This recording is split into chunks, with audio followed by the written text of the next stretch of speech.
What is going on, YouTube? So coming back today with my Purdue Boilermakers preview for 2016.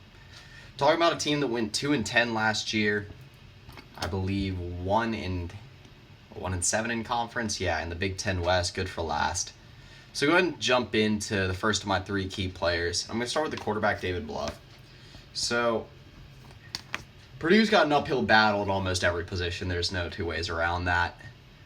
Bluff, even though he showed sparks last year, was still 1-7 as a starter.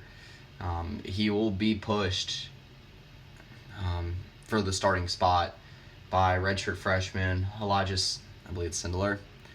So he's going to have to show up. I think he's going to have to win at least 2 or 3 games this year to be able to just keep his job.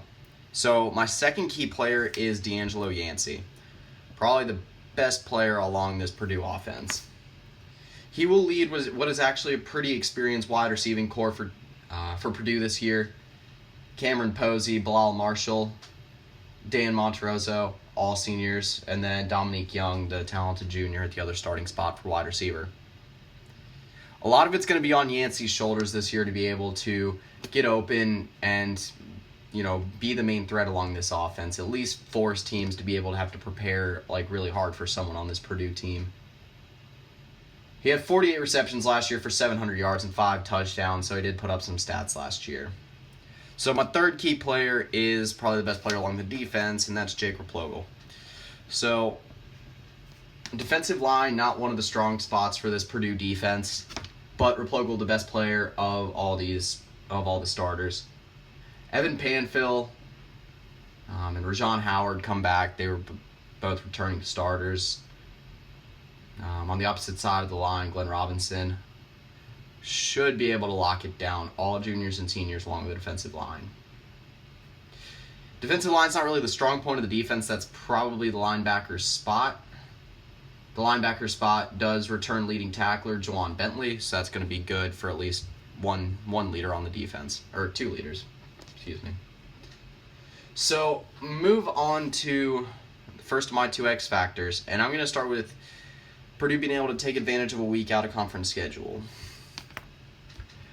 Looking up and down their schedule, it starts off pretty easy. They get Eastern Kentucky, Cincinnati, and Nevada all at home.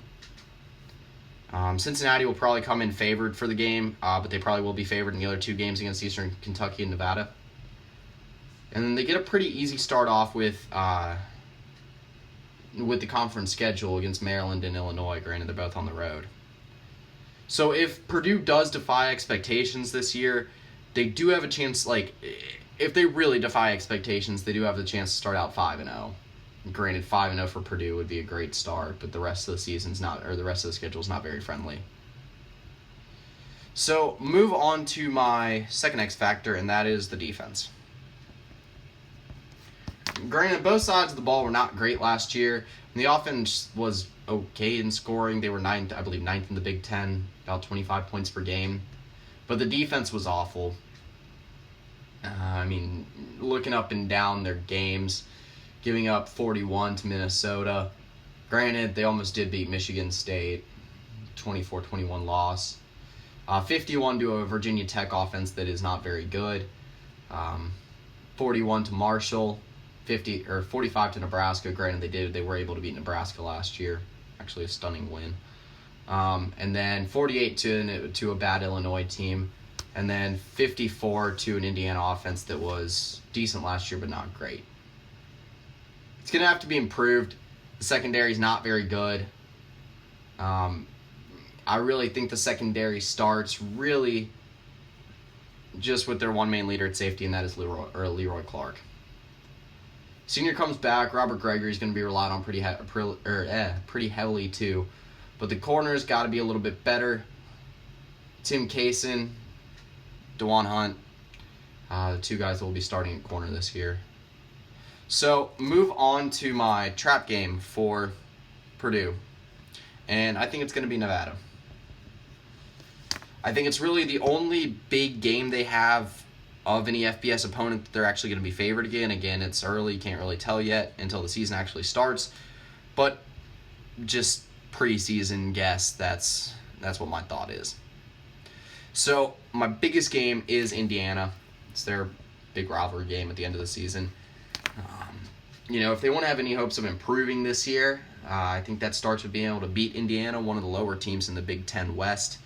Indiana experienced some big losses themselves, and I think there's a lot riding on Purdue just being able to beat Indiana this year. Again, makes the season just that much better, even if it's a bad season, if you're able to beat your rival like that. So my record prediction for Purdue, I think it's going to be more the same of 2015 continuing in 2016 for Purdue.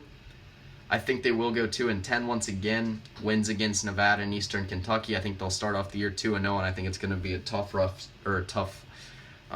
stretch of 10 games to finish the season.